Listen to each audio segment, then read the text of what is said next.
হারিয়ে যাওয়া সোয়েটার ফিরে পেলেন জুনায়েদ আহমেদ পলক। কারাগার থেকে দুটি সোয়েটার হারিয়ে যাওয়ার দাবি করেছিলেন সাবেক তথ্য প্রযুক্তি প্রতিমন্ত্রী জুনায়েদ আহমেদ পলক। ২১শে এপ্রিল বিকেলে সেই সোয়েটার পাওয়া গেছে বলে জানিয়েছেন কারা কর্তৃপক্ষ।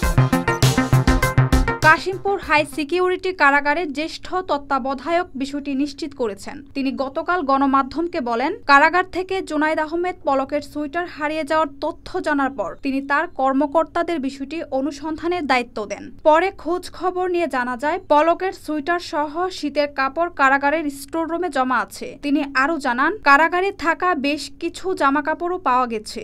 এর আগে গতকাল সোমবার সকালে ঢাকার চিফ মেট্রোপলিটন ম্যাজিস্ট্রেট আদালতে সোয়েটার হারানোর কথা জানান জুনায়েদ আহমেদ পলক। আগামী শীত পর্যন্ত কারাগারে থাকতে হলে সোয়েটার জোগাড় করতে হবে বলেও জানান তিনি। মক্কেলের সোয়েটার হারানোর কথা গণমাধ্যমকে জানান পলকের আইনজীবীও। সম্প্রতি পলকের স্ত্রী কারাগারে এসেছিলেন। তখন পলক শীতের কাপড় তার স্ত্রীকে দেওয়ার জন্য কারাগারের নিরাপত্তা রক্ষীর কাছে দিয়েছিলেন, কিন্তু অসাবধানতাবশত কারারক্ষীরা তা ভুলে গিয়েছিলেন।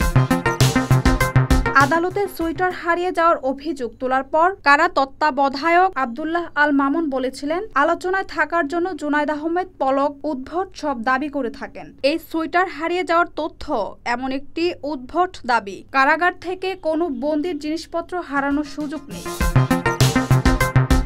গত বছরের ১৪ আগস্ট গ্রেফতার হন গণঅভ্যুত্থানের মুখে ক্ষমতাচ্যুত আওয়ামী লীগ সরকারের তথ্য প্রযুক্তি প্রতিমন্ত্রী পলক। ৬টি মামলায় তার মোট ৫৮ দিনের রিমান্ড মঞ্জুর হয়েছে। তারপর থেকেই আদালতের আসা যাওয়ার সময় নানা ধরনের কথা বলতে শোনা যায় পলককে। কখনো নিজের জন্য দোয়া চান, আবার কখনো দেশের মানুষের খবর নেন। আলোচনায় থাকার জন্যই পলকের এমন আচরণ ধারণা অনেকের।